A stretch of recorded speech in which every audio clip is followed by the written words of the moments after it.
Hello everyone, my name is Shuhan, and today I will introduce my method that I used to solve the question 2 in homework 2. First, we see the questions. We have the input probability with x1 equals to 0 equals to 0.2 and px1 equals to 1 equals to 0.8. And we also have 4 different conditional probability, which is input 0 with output 0 equals to 6. Input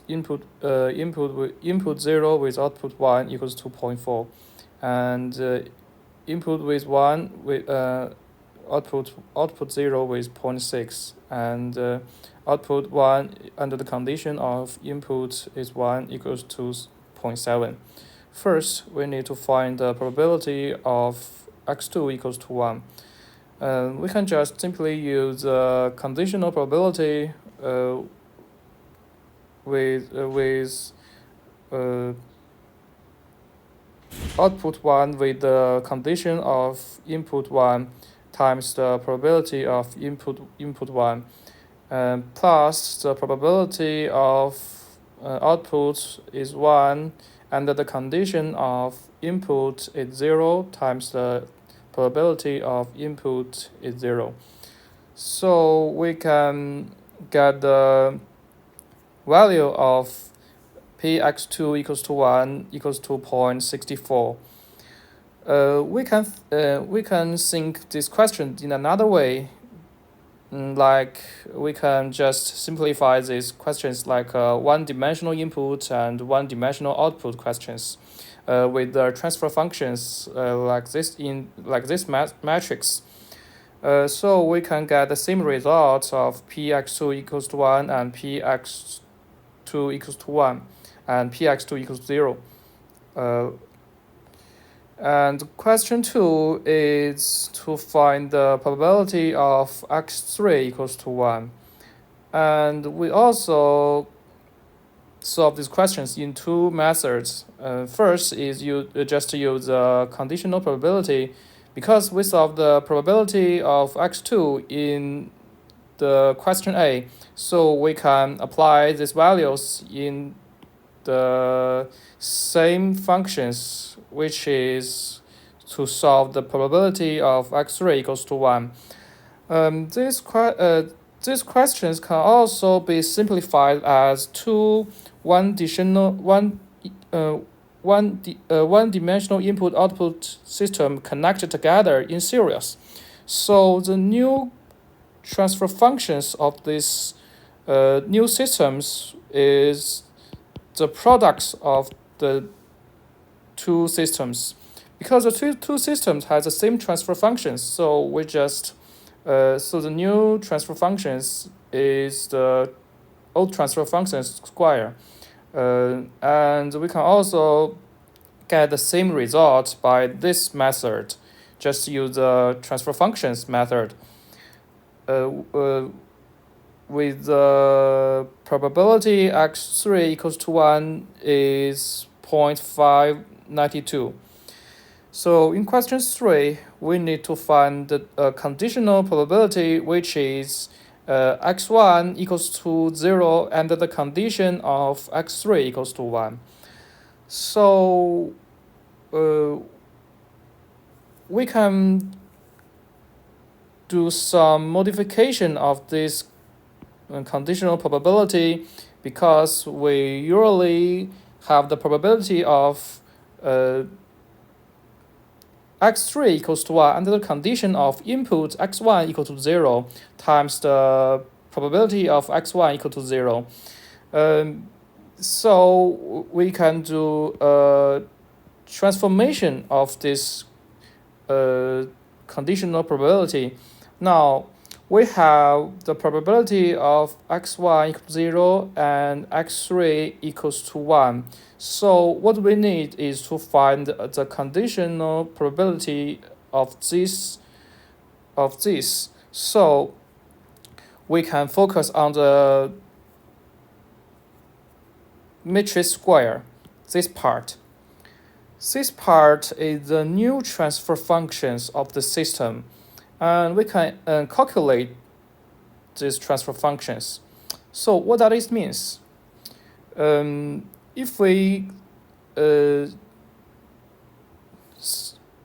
like this part, like this graph, the probability, the four different values means that x1, x3 equals, the first part is x3 equals to 1 under the condition of x1 equal to 0. And the second part is x3 equals to 0 and the condition of x1 equal to 0. And so on. We have the four different conditional probability of the new systems. So we can apply these values to the equations, and we can get the probability of x1 equals 0 under the condition of x3 equals to 1 equals to 1.176. So the fourth question is to find the probability of xn equal to 0 when n approach to infinite. So like question 3 and question 2, the new systems, the transfer functions of new systems is the single transfer functions of power n. So now we need to find what is the value of this matrix. So first we need to find the eigenvalue of the original matrix, which is 0.6, 0.6, 0.4, 0.3, and 0.7, and we can get the eigenvalues, which the first eigenvalue is lambda 1 equals to 1, and the second is lambda 2 equals to 0.3. And then with the eigenvalues, we need to find the eigenvectors. So we've applied the equations to find the eigenvectors, and we can find that in this equations, we can simply get that x1 equals to x2. So we can simply write the eigenvectors of lambda 1 equals to 1 over 2 and 1 over 2. Similarly, when lambda 2 equals to 3, we can get just like that. Eigenvalue of lambda 1 equals to 1 over 2 and 1 over 2.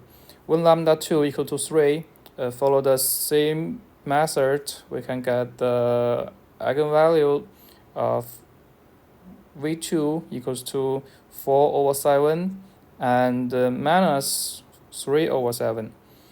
So we can get the P.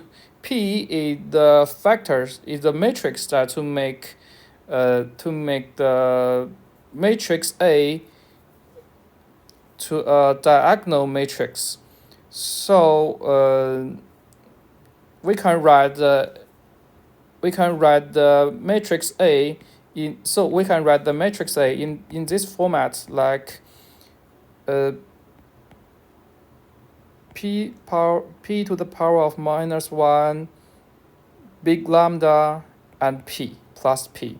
Big lambda is the vector of the matrix of eigenvalue. In these questions is 1, 0, 0, and 0.3. So we can calculate that the a to the power of n equals to here, and we can calculate with result of this, because when n approach to infinite, this part will equals to 0. So we only have the fraction part in these 4 areas.